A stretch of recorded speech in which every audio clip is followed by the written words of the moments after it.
The island is on the horizon. I'm sitting on deck, watching it grow. Guadalcanal. A name I couldn't have found on a map 6 months ago. Now it's everything. Now it's the only place in the world that matters. It's beautiful from here. Green and gold in the afternoon sun.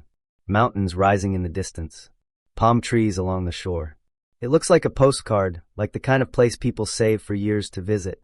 Paradise. But we're not going there on vacation. The word came down this morning. The assault is set for August 7th. 2 days.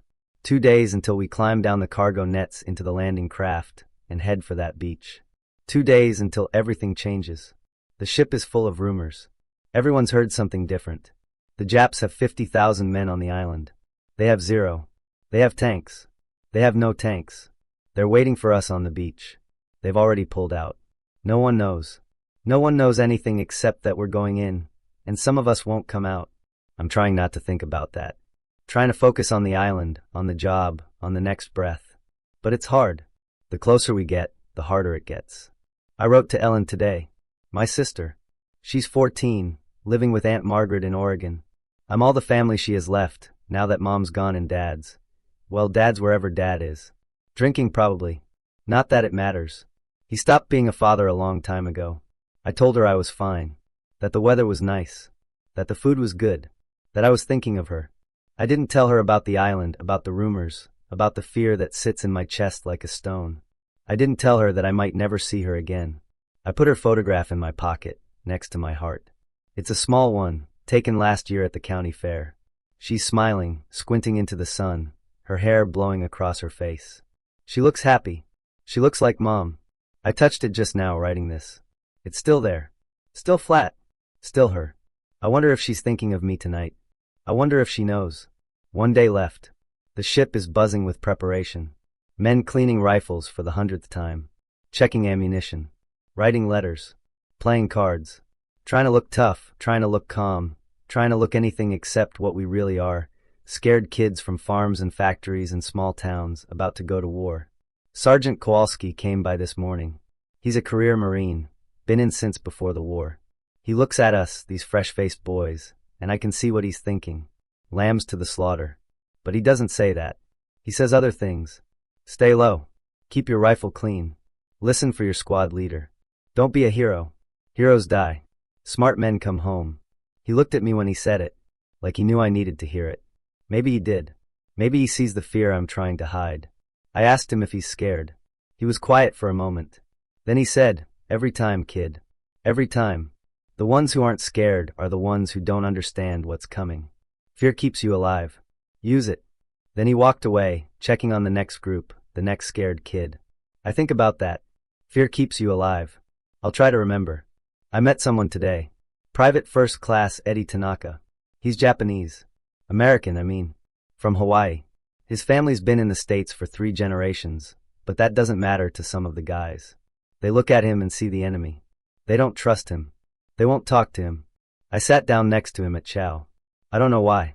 Maybe because he looked as alone as I feel. He looked at me surprised. "You sure you want to sit here?" "Why not?" He shrugged. "Some guys don't like my face." "I don't care about your face. I care about whether you can shoot straight." He smiled. It was a small smile, tired but real. "I can shoot straight. And I speak Japanese. Picked it up from my grandparents. Might be useful." I nodded. "Probably will be." We ate in silence after that. But it was a comfortable silence. The kind between 2 men who don't need to fill every moment with talk. Later, Kowalski saw us together. He didn't say anything, but he nodded. A small nod, but it meant something. Approval, maybe. Or just recognition. I don't know. But it felt good. Last night before the landing. I can't sleep. None of us can. The ship is quiet, but it's a tense quiet, a waiting quiet. Men lie in their bunks, staring at nothing, thinking their own thoughts. I'm on deck, writing this by the light of a shielded lamp. The island is closer now, dark against the stars. I can smell it, faintly, vegetation, earth, something else I can't name.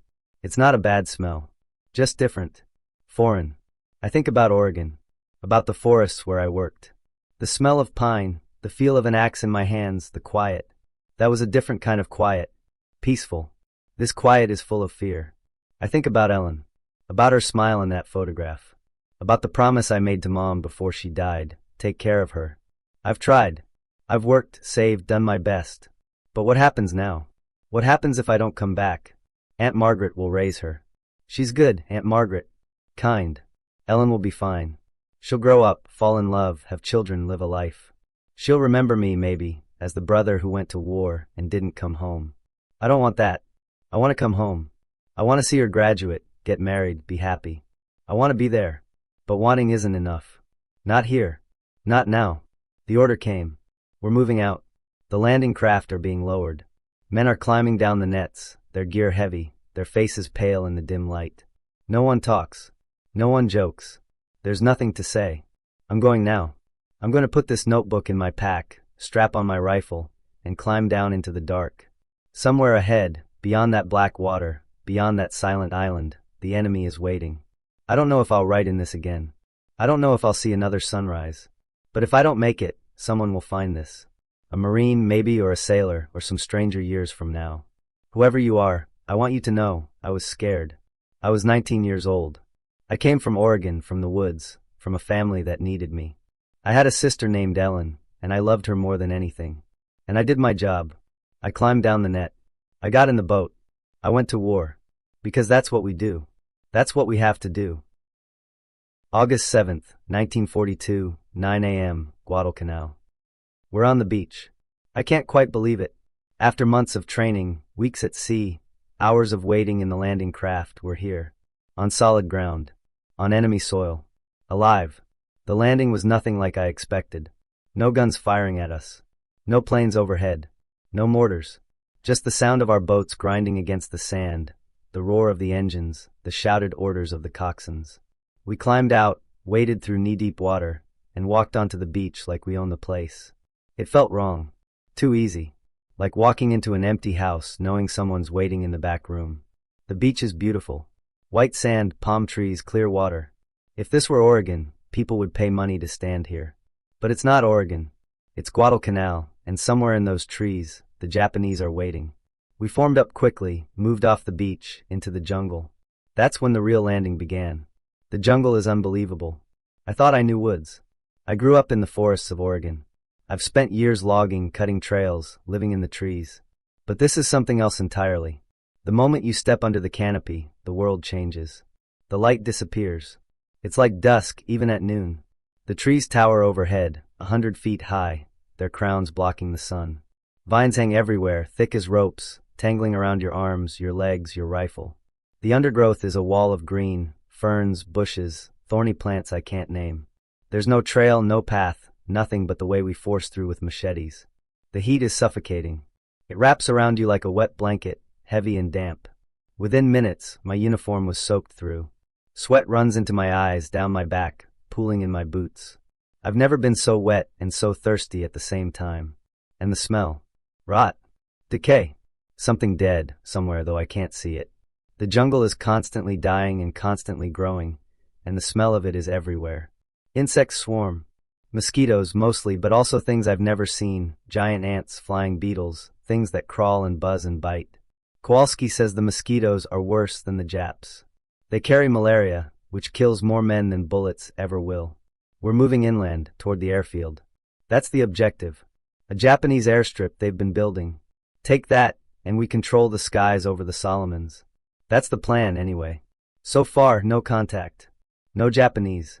Just the jungle, endless and green and suffocating. We found the first signs of them. A camp, abandoned. Tents still standing, equipment scattered, food half-eaten on mess tins. They left in a hurry. Real hurry. Kowalski figures they heard the naval bombardment and ran for the hills. Eddie Tanaka is with us, looking at the stuff. He picks up a rice bowl, turns it over in his hands. They were eating when they left, he says. Didn't even finish their meal. I look at the bowl. Rice, cold now, with bits of fish. Someone's last meal. Someone who was alive this morning, eating breakfast, thinking about the day ahead. Now he's out there, somewhere in the jungle, waiting to kill us. I find a photograph near one of the tents. A family, parents, 3 children, a grandmother. Formal poses, the kind you get at a studio. They're smiling, but carefully, the way people smile for photographs. I put it in my pocket. I don't know why. Maybe because it makes them real. Makes them human. Makes me remember that they're not just the enemy. They're people. fathers and mothers and children, just like us. Kowalski sees me do it. He doesn't say anything, just nods. We've set up a perimeter near the airfield. It's dark now, truly dark, the kind of dark you only get in places without electricity, without cities, without light. The jungle is alive with sound. Crickets, birds, things I can't identify. Every rustle makes me jump. We're not allowed to smoke, not allowed to talk above a whisper. The Japanese could be anywhere. Could be right there, 10 feet away, watching us, and we wouldn't know. I'm on watch. 2 hours of staring into the dark, listening, waiting. My rifle is in my hands, safety off. My heart is pounding so loud I'm sure everyone can hear it. Eddie is next to me. He's quiet, watchful. I'm glad he's here. I don't know why, but I trust him. Maybe because he's as scared as I am. First night's the worst, he whispers. After a while, you get used to it. How long does that take? He shrugs. Dunno. Ask me in a month. A month. It's been 1 day. We made it through the night. Nothing happened. No attack, no infiltrators, nothing. Just the sounds of the jungle and our own fear. At dawn we moved again. Secured more ground. Found more abandoned positions. The Japanese are gone, at least for now. But everyone knows they'll be back. They have to be back. This island is too important. I thought about the photograph in my pocket. The family. The grandmother. I wonder where they are now. I wonder if they're alive. The naval guns woke us. I was asleep, or trying to sleep, when the first shells hit. The ground shook, trees fell, men screamed. For a moment, I thought it was an attack. I grabbed my rifle, scrambled for cover, waited to die. But it wasn't an attack on us. It was the Japanese Navy, bombarding our positions from offshore. Their ships had come up during the night and were shelling the beach, the airfield, everything they could reach. We lay in our holes, listening to the shells crash around us. Some were close. Too close. I could feel the heat, the pressure, the earth shaking beneath me. I prayed. I'm not proud of it. I just prayed. It lasted an hour. Maybe longer. Time stopped meaning anything. When it ended, the silence was worse. We lay there, waiting for the next one, the next wave, the next death. It didn't come. Not yet. Kowalski came around, checking on us. That was just a taste, he said. They'll be back. Get some rest while you can. Rest. Right. I'm writing this by feel, in the dark, my hands shaking. I can still hear the shells in my head. I can still feel the ground shaking. I think about Ellen. About Oregon. About the quiet forests where I used to work. I never knew how peaceful they were. I never knew how lucky I was. Now I know. Now I know everything. August 12th. Evening. 4 days since the last shelling. 4 days of patrolling, digging, waiting. The Japanese haven't come back in force, but they're out there. We know it. We can feel it. Today we found them. The patrol was supposed to be routine. Move east along the Tenere River, check for enemy positions, report back by nightfall. 12 of US, led by Kowalski. Eddie on point, because he speaks Japanese and has good ears. Me in the middle, rifle ready, eyes scanning. The jungle is worse every time we go in. The heat, the mud, the constant press of green. You can't see more than 20 feet in any direction. The world is reduced to a small circle of green and brown, with sounds coming from everywhere and nowhere. We moved slow, careful, stopping every few minutes to listen. The only sounds were our breathing, our footsteps in the mud, the endless buzz of insects. Then Eddie stopped, raised his fist. We froze. He pointed. Ahead, through the green, a glimpse of something not natural. A corner of fabric. A rifle barrel. A shape. Japanese. Kowalski signaled. Spread out. Take positions. Wait. I found a tree, pressed my back against it, raised my rifle. My heart was pounding so hard I thought it would give me away. I tried to breathe slow, quiet, controlled. Then the shooting started. It came from everywhere. From the trees, from the undergrowth, from places we couldn't see. Tracers burned through the green. Men screamed. I fired again, fired at shapes I couldn't identify. Someone to my left went down. I saw him fall, grab his chest, try to scream. Then he was quiet. I kept firing. Reloaded. Fired again. The world narrowed to the small circle of my rifle sight, to the trigger under my finger, to the need to stay alive. Then it was over. As suddenly as it started. Silence. Just the ringing in my ears and the sound of someone moaning. Kowalski's voice. Cease fire. Cease fire. Check your targets. I looked around. The jungle was torn. Leaves shredded, branches broken, trees splintered by bullets. Bodies lay everywhere. Some in green, some in khaki. I looked at my rifle. I had fired. How many times? I didn't know. Had I hit anyone? I didn't know. Eddie was crouched nearby, unhurt. He looked at me, his face pale. You okay? I nodded. I couldn't speak. We moved forward, checking the Japanese bodies. They were young, most of them. Younger than me, some. They wore ragged uniforms, carried old rifles, had photographs in their pockets. I found one. A boy, maybe 17. His eyes were open, staring at nothing. In his hand, a photograph. A girl, young, pretty, in a kimono. I took it. I don't know why. I just couldn't leave it there. 3 of our guys are dead. 4 wounded. The wounded were carried back, screaming, bleeding, begging for help they may not get. Doc Williams is with them now, doing what he can. The dead are wrapped in ponchos, waiting for burial. We'll bury them tomorrow, if we can. If the Japanese don't attack again tonight. I can't stop thinking about the boy. The one with the photograph. 17 years old. Maybe a farmer, maybe a student, maybe a boy who wanted to be something else. Now he's lying in the jungle, his body already starting to rot, his photograph in my pocket. What was his name? Did he have a mother? A sister? Did he write letters home, like I do, telling lies about how fine everything was? I'll never know. I'll never know anything about him except that he was young, and he was scared, and he died in the green hell of Guadalcanal. I put his photograph in my pocket, next to Ellen's. 2 faces. 2 worlds. One alive, one dead. We buried our dead this morning. A shallow grave, marked with a rifle and helmet. Kowalski said a few words. Something about brave men and sacrifice. I didn't hear most of it. I was looking at the faces of the living. Counting them. Remembering them. There are 9 of us left from the patrol. 9 out of 12. 75%. That's the math of war. Doc Williams came by. He looked exhausted, hollow-eyed. He'd been up all night working on the wounded. One of them might lose his leg. Another might lose his arm. They'll live, though. That's something. He sat down next to me, lit a cigarette, offered me one. I took it. First time, he asked. I nodded. It gets easier, he said. Not better. Easier. How? He shrugged. You get numb. You stop thinking of them as people. They're just targets. Just shapes in the green. You shoot, they fall, you move on. I thought about the boy. About his photograph. About his eyes. I don't want to get numb, I said. He looked at me for a long moment. Then don't. But it'll hurt. Every time. It'll hurt like hell. I nodded. I'll take the hurt. I'll take anything except forgetting. We're back in the perimeter. Back to digging, watching, waiting. The jungle is quiet tonight. Too quiet. Kowalski came by. He sat down, didn't say anything for a while. Just looked at the dark.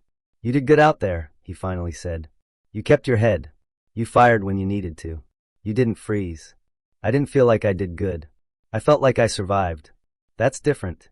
The first one's the hardest, he went on. The first time you kill a man. After that, it's just work. Did you kill someone? I asked. Your first time? He was quiet for a long time. Then he nodded. Nicaragua. 1932. A man came at me with a machete. I shot him. He was maybe 20 years old. Looked at me with this surprised expression, like he couldn't believe I'd done it. He paused. I still see his face sometimes. In dreams. In quiet moments. He's still there. I thought about the boy. About his photograph. About his eyes. Does it ever stop? I asked. The dreams? No, Kowalski said. But you learn to live with them. You learn to carry them. That's what being a man is. Carrying the things you can't put down. He stood up, patted my shoulder, and walked away. I sat there for a long time, thinking about that. Carrying the things you can't put down. I have a lot to carry now. The boy's photograph. The faces of the men who died. The sound of the shooting, the screaming, the silence after. I'll carry them. I'll carry them all. Because that's what being a man is. I can't sleep. I keep seeing his face. The boy. 17 years old. Eyes open. Photograph in his hand. I took out his photograph and looked at it. The girl in the kimono. She's pretty. She's young. She's waiting for him somewhere, not knowing he's dead. I wrote a letter tonight. To her. To the girl in the photograph. I told her he died bravely. That he was thinking of her at the end. That someone in America remembers. I don't know her name. I don't know where to send it. But I wrote it anyway. I put it in my pocket, next to the photograph. Maybe someday I'll find a way. Maybe someday I'll find her. Or maybe I'll just carry it forever. like everything else. The jungle is quiet. The stars are out.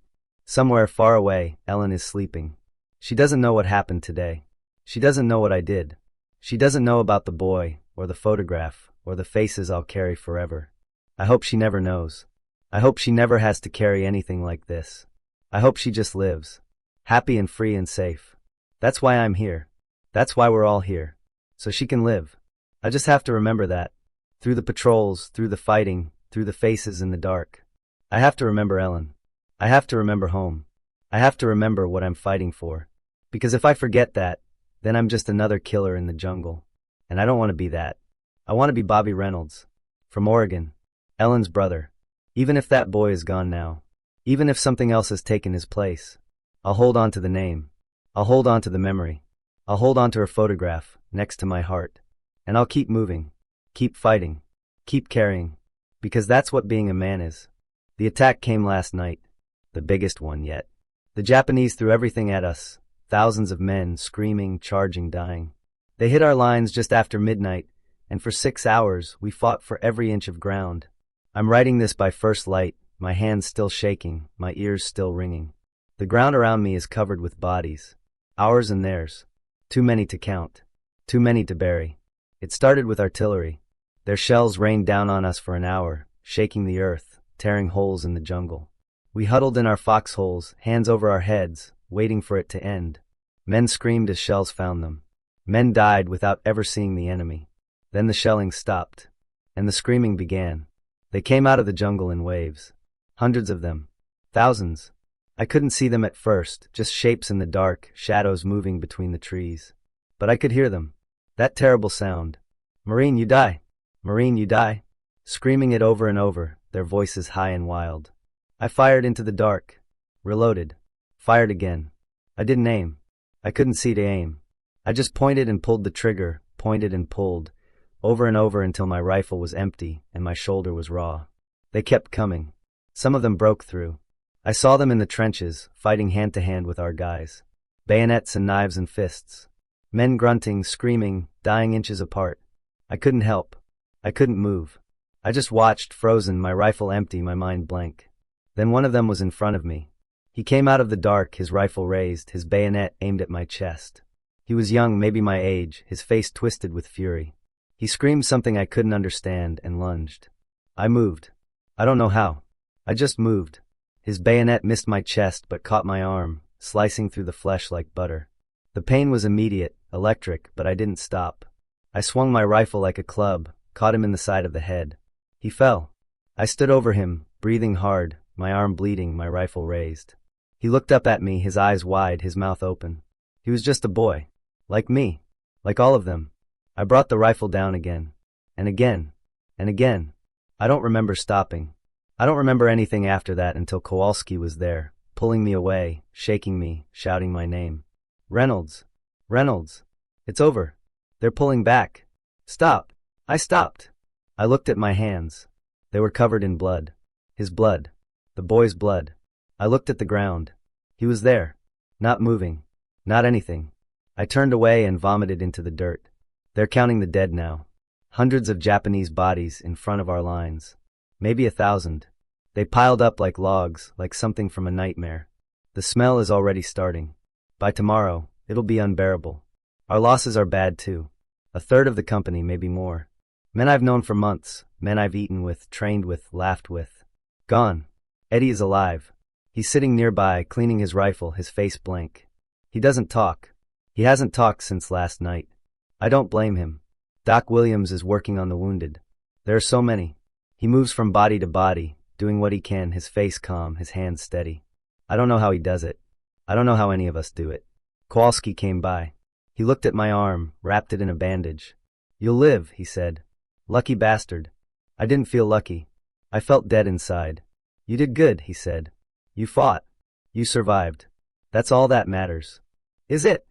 He looked at me for a long moment. Then he nodded. Yeah, kid. It is. He walked away. I sat there, holding my rifle, staring at nothing. I went through the boy's pockets. The one I killed. I don't know why. I just needed to know something about him. He had a photograph. A woman older, maybe his mother. A letter, written in characters I couldn't read. A small charm, a Buddhist thing for protection. I put them in my pocket. Next to Ellen's photograph. Next to the others. I wonder if his mother knows yet. I wonder if she'll ever know. I wonder if she'll spend the rest of her life waiting for news that will never come. I said a prayer for him. The one my mother taught me. It felt wrong, praying for an enemy. But it also felt right. Because he wasn't really my enemy. He was just a boy like me, sent to die on an island he'd never heard of. I hope he's at peace. I hope wherever he is, there's no more war, no more killing, no more fear. I hope. The sun is setting. The jungle is quiet, except for the sounds of burial parties and the distant rumble of naval guns. The Japanese will come again. They always come again. But tonight, for this one night, we have a moment of peace. I'm sitting in my foxhole, writing this by the last light. My arm hurts. Everything hurts. But I'm alive. I think about Ellen. About Oregon. About the forests where I used to work. I try to hold on to those images, to keep them real, to keep them from fading into the green hell of this island. I think about the boy. About his photograph, his mother, his charm. I think about all the boys on both sides who died last night. Who died for what? For an island? For a flag? For politicians who will never know their names? I don't have answers. I don't think there are answers. There's just this. The jungle. The fighting. The dying. The living. Kowalski says we're winning. That this attack was their last chance. That they're broken. Maybe he's right. Maybe we've turned a corner. But it doesn't feel like winning. It feels like surviving. Like holding on by our fingernails while the world tries to shake us off. I look at my hands. They're still shaking. They'll probably shake for a long time. I look at the photograph of Ellen. She's smiling. She doesn't know. I hope she never knows. I hope she never sees what I've seen, never does what I've done, never carries what I carry. I hope she just lives. Happy and free and safe. That's why I'm here. That's why I fought last night. That's why I'll fight again. For her. For all of them back home. For the chance that they'll never have to know what we know. I'll carry it for them. I'll carry it all. Because that's what being a man is. October 9th. I've been sick for 3 weeks. Malaria. The mosquitoes finally got their revenge. It started with a fever, hot then cold, shaking so bad I couldn't hold my rifle. Then the sweats, the chills, the dreams, terrible dreams, full of faces and screams and things I can't describe. Doc Williams took one look at me and said, "You've got it. Welcome to the club. Half the company has it now. Maybe more. We take quinine when we have it, which isn't often. We shake and sweat and fight and die. The Japanese aren't the only enemy here. Maybe not even the worst one. I'm better now. Weak, but better. The fevers come less often. I can walk without shaking. I can hold my rifle again. But I know it'll come back. It always comes back. Malaria never leaves you. It just waits. Kowalski has it too. He won't admit it, but I see him shaking when he thinks no one's watching. He just keeps going. Keeps leading. Keeps being the rock we all cling to. Eddie is sick too. He's lost weight, 20 pounds at least. His uniform hangs on him like a scarecrow. But he still goes on patrol, still translates captured documents, still does his job. We're all dying by inches here. Some just die faster than others. The patrols never stop. Every day we go out. Into the jungle. Into the green. Looking for the enemy, looking for signs, looking for trouble. The Japanese are still out there, still fighting, still dying. They don't give up. They never give up. Today we found a Japanese position. Abandoned. They'd left in a hurry, food still warm, equipment scattered. In one tent, I found a diary. Like mine, but in Japanese. I gave it to Eddie. He read some of it to me later. The soldier wrote about home, about his mother, about how much he missed the rice fields of his village. He wrote about being scared, about wanting to live, about hoping the war would end soon. He died 3 days ago. We found his body near the Tenaru. Shot through the chest, his diary still in his pocket. I think about him now. About his mother, waiting in some village, not knowing. About his dreams of rice fields, of home, of peace. I put a photograph of him in my pocket. I don't have one, not really. But I have his words, in Eddie's translation, written down in this notebook. That's enough. Someone should remember. The rains have started. Not rain like Oregon rain. Not gentle, not soft. This rain is violent, endless, a wall of water that falls day and night. The jungle turns to soup. Foxholes fill with water. Boots rot on your feet. Skin grows white and wrinkled and then splits open, becoming sores that never heal. Jungle rot, they call it. I have it on both feet, on my hands, in places I won't write about. It itches, then burns, then weeps. Doc gives me powder when he has it, which isn't often. Mostly I just live with it. We all do. The patrols continue. Even in the rain. Especially in the rain. The Japanese use the rain for cover, for infiltration, for attacks. We have to be ready. Always ready. I'm so tired. Not just from the malaria, not just from the patrols. Tired in my soul. Tired of killing. Tired of watching friends die. Tired of carrying photographs of strangers in my pocket. But I can't stop. None of us can. We just keep going. One foot in front of the other. One patrol after another. One day at a time. Eddie saved my life today.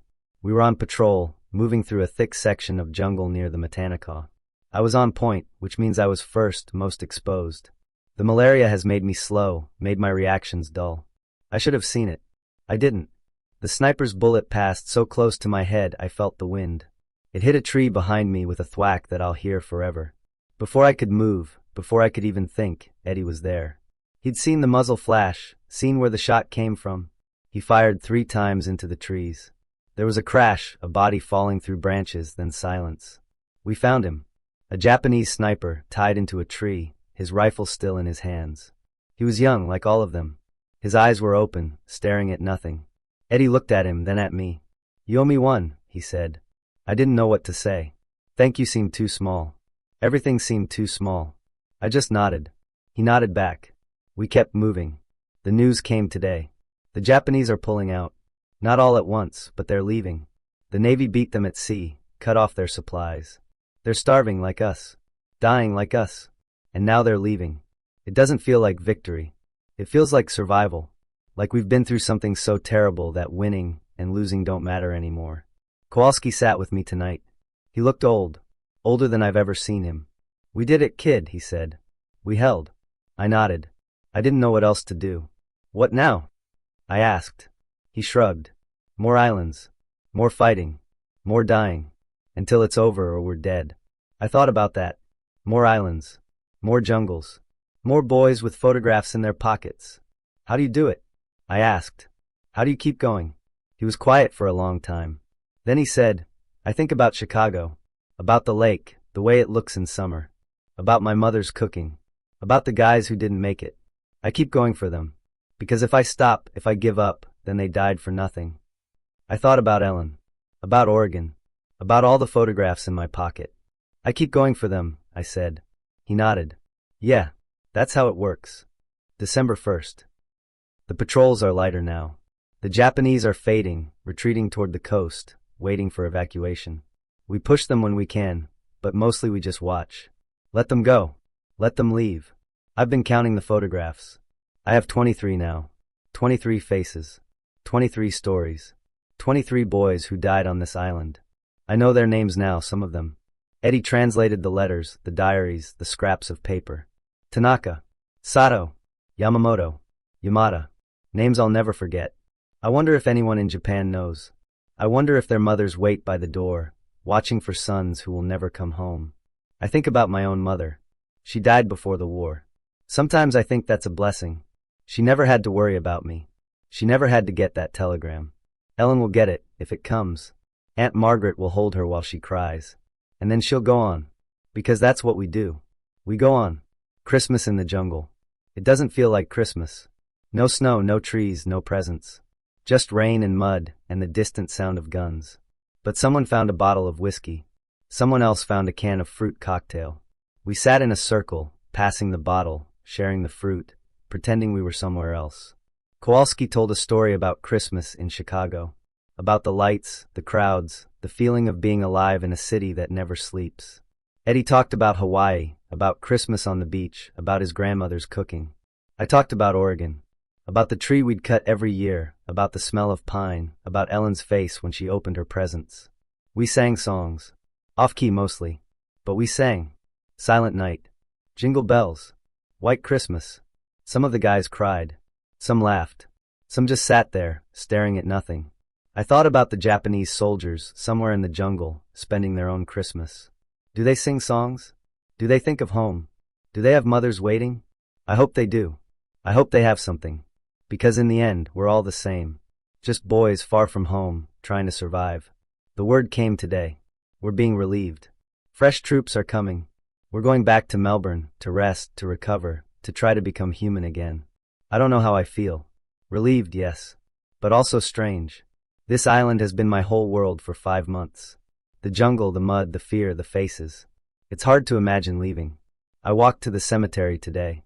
The place where we've buried our dead. So many crosses. So many names. Men I knew. Men I didn't. All of them part of this island now. I said goodbye to them. To Kowalski's guys. To Eddie's friends. To all the ones who won't make the trip home. I said a prayer.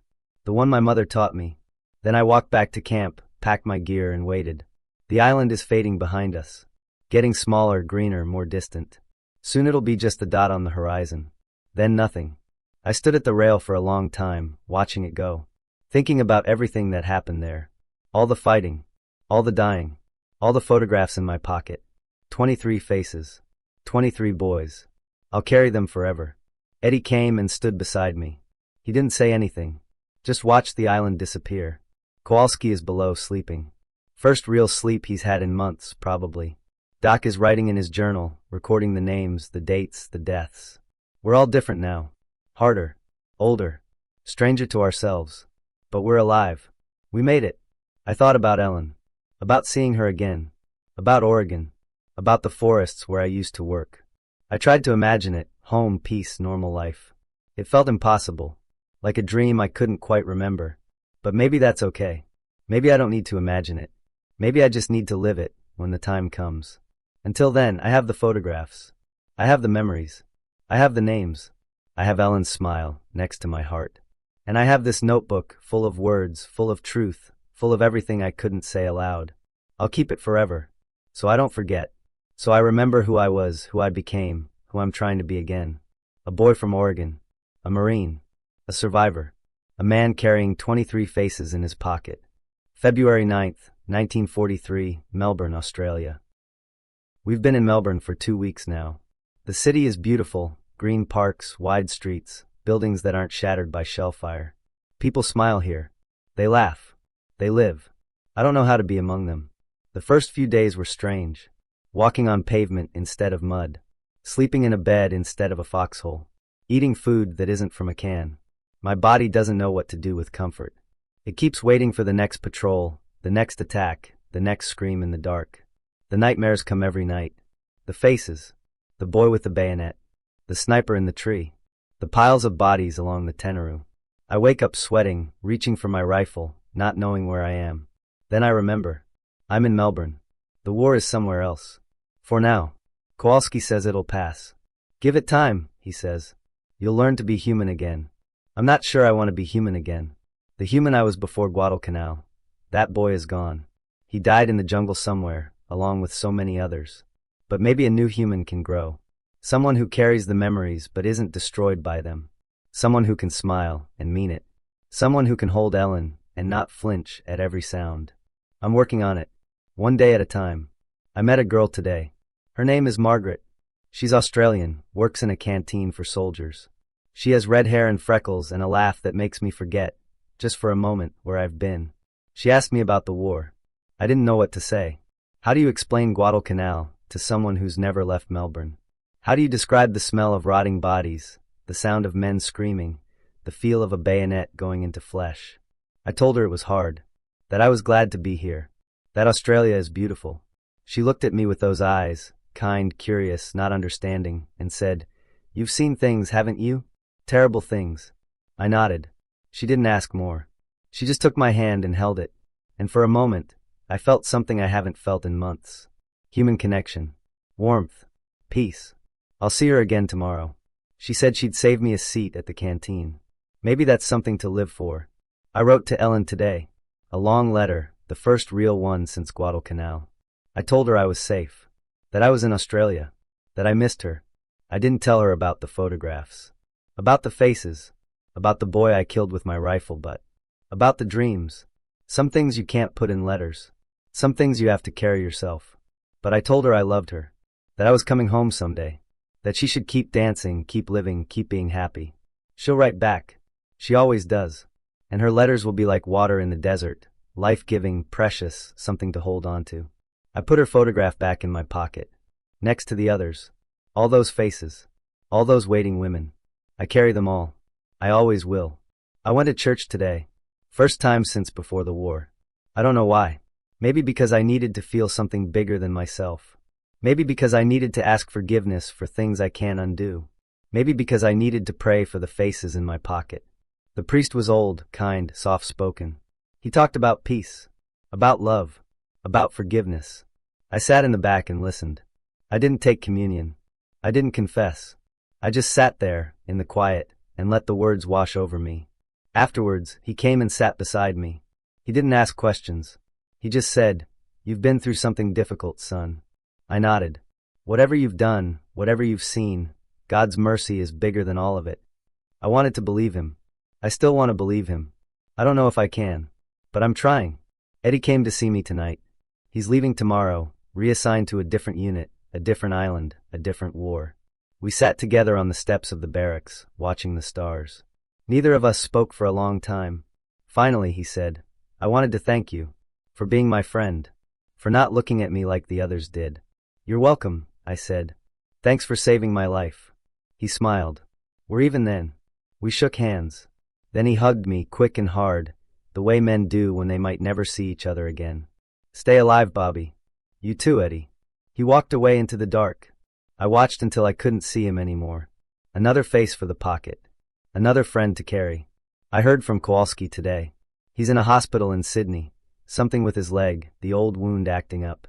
He wrote me a letter, short and to the point. "Kid, they're keeping me here for a while. Maybe send me home. Leg's worse than I thought. Can't complain. I've been at this longer than most. You did good on the canal. You're a Marine now. Don't forget that. If you ever get to Chicago, look up my sister. Her name's Anna. Tell her I said hello. Stay alive. Kowalski." I read it 3 times. Then I put it in my pocket, next to the photographs. Another one to carry. I went through the photographs tonight. All 23 of them. Laid them out on my bed and looked at each face. Tanaka. Sato. Yamamoto. Yamada. The boy with the bayonet. The sniper in the tree. The one whose diary Eddie translated. All of them. All the faces I've collected. I said their names out loud. One by one. I don't know if I said them right. I don't know if it matters. I prayed for them. For their mothers. For their sweethearts. For the girls in the photographs who are still waiting. Then I put them all back in my pocket. Next to Ellen. Next to Kowalski's letter. Next to the small charm I took from the boy I killed with my rifle butt. I carry them all. I always will. But tonight, for the first time, the weight didn't feel unbearable. It just felt like weight. Like something I can carry. Maybe that's progress. Maybe that's healing. Maybe that's just learning to live with the dead. Margaret kissed me tonight. We were walking in the park, under the stars. She stopped, turned to me and said, "You're a good man, Bobby Reynolds. Don't let the war make you forget that." Then she kissed me. Soft and warm and full of life. For a moment, I wasn't a Marine. I wasn't a killer. I wasn't a carrier of dead faces. I was just a boy, 19 years old, kissing a girl in the moonlight. When she pulled away, she was smiling. "See, you're still in there." Maybe I am. Maybe the boy from Oregon is still alive, buried deep, but alive. I'll try to find him. Day by day. Kiss by kiss. This will be my last entry. Not because the war is over, it's not. Not because I'm done fighting. I ship out again next week, destination unknown. But because this notebook is full, and because I've said what I needed to say. I look back through these pages and I see a journey. From scared recruit to terrified soldier to hollow-eyed survivor. From a boy with 1 photograph to a man with 24. I found another today, a gift from Eddie before he left. A picture of him and his family in Hawaii. I carry them all. I always will. But I also carry something else now. Hope. Small and fragile, but real. Margaret's kiss. Ellen's letters. Kowalski's gruff affection. Doc's steady hands. Eddie's friendship. These are the things that keep me human. That remind me there's more to life than killing and dying. The war will go on. I'll go with it. More islands, more jungles, more faces for the pocket. But I'll also carry this. The knowledge that somewhere, in Melbourne and Oregon and Chicago and Hawaii, people are living, loving, waiting. I'll fight for them. I'll carry for them. I'll survive for them. And someday when it's over, I'll go home. I'll hold Ellen. I'll visit Kowalski's sister. I'll write to Eddie. I'll tell Margaret thank you. I'll live. Really live. Not just survive. Because that's what the faces would want. That's what the dead died for. So the living could live. I'll do my best to honor them. One last thing. To whoever finds this, if I don't make it, if this notebook ends up in someone else's hands, know this, I was afraid. I was 19 years old. I came from Oregon, from the woods, from a family that loved me. I had a sister named Ellen, and I loved her more than anything. And I fought. I fought through the green hell, through the malaria, through the faces in the dark. I fought because I had to. Because freedom matters. Because home matters. Because love matters. I'm not a hero. I'm just a boy who did what needed to be done. But I hope somewhere, somehow that was enough. Ellen, if you're reading this, I love you. I always have. I always will. Live a good life. Be happy. Dance in the sun. And don't mourn me too long. I'm where I belong now. I'm at peace. To the faces in my pocket, I'll carry you forever. To the ends of the earth and beyond. To the girl in Melbourne, thank you. For seeing the boy inside the soldier. For reminding me I'm still human. To the war, you took a lot from me. But you didn't take everything. I'm still here. Still fighting. Still carrying. Still alive. P.S. I'm leaving this notebook with Margaret. She'll keep it safe. If I don't come back, she'll send it to Ellen. If I do come back, I'll read it again someday, in some quiet moment, and remember. Remember the boy I was. The man I became. The faces I carried. Remember everything. And be grateful for every single day.